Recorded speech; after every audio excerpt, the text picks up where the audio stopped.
Tervetuloa tänne Glorian Backstagelle. Mulla on täällä Jakke Björklund. Jakke, kauan sä oot tehnyt stand-upia? Olen tehnyt 15 vuotta. Okei. Ammatikseen 10 vuotta. Mitä sä teet sitä ennen? Mä olin tukkumyyjä. Joo, miten sä myit? Mä myin musiikki-instrumentteja. Okei. Niin. Minkälainen se päätös oli lopettaa päivätyöt niin sanotusti? No oli se silloin tietenkin noin, että lopetin sen niin seinään ja hyppäsin sitten niin stand-upin maailmaan. Okei. Oliko alku vaikea vai oliko saman tien pelkkiä ruusulla tanssimista? Ei todellakaan. Mä muistan meidän molempien halut, ettei se ollut kyllä sitä.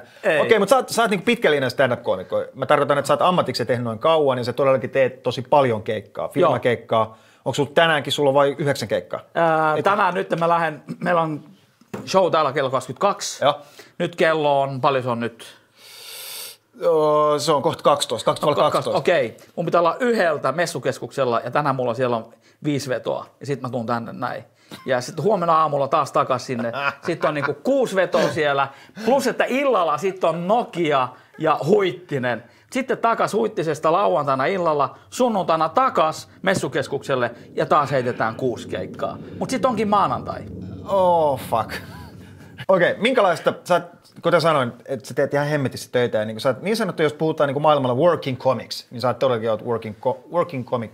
Niin minkälaista on stand-up-komikon työ? Tai miten se on muuttunut myöskin? Onhan se muuttunut silleen tietenkin, muuttunut silleen, että on enemmän töitä, koska on enemmän ihmistä, jotka on niinku tilaa. Mutta myös se on muuttunut sillä, että kun on enemmän, jotka tilaa ja enemmän koomikoita, niin on myös se, että nyt pitää olla ihan oikeasti hyvä. Teikö, koska kun joku firma tilaa, ja ekana on ollut joku hyvä ja sitten tilaa jonkun toisen, se on ihan paska, niin sitten ei saa keikkaa. Mihin tämä maailma on menossa? Nyt sun täytyy oikeasti olla hyvä sun työssä. Nimenomaan. Kun tässähän nimenomaan kun tietää, että eihän tämä ole mikään tällainen suojatyöpaikka, että jokainen voi sanoa näin, ne tekee ensimmäisen keikan, niin hei, mä oon koomikko. Hei, mä menen sinne, mä menen tänne, mä teen juu, kyllä. Tämä on villi länsi. Mistä asti sä oot pystynyt sanoa itsellesi, että joku kysyy, mitä sä teet, mä oon koomikko? Silloin, kun mä tienasin kaikki mun elantoni sillä. Joo. Että ei leikitty mitään, tiedätkö, että usein muusikothan leikki, että mä oon muusikko. Milloin sulla on keikka?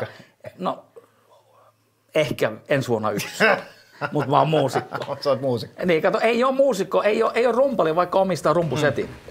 Rock.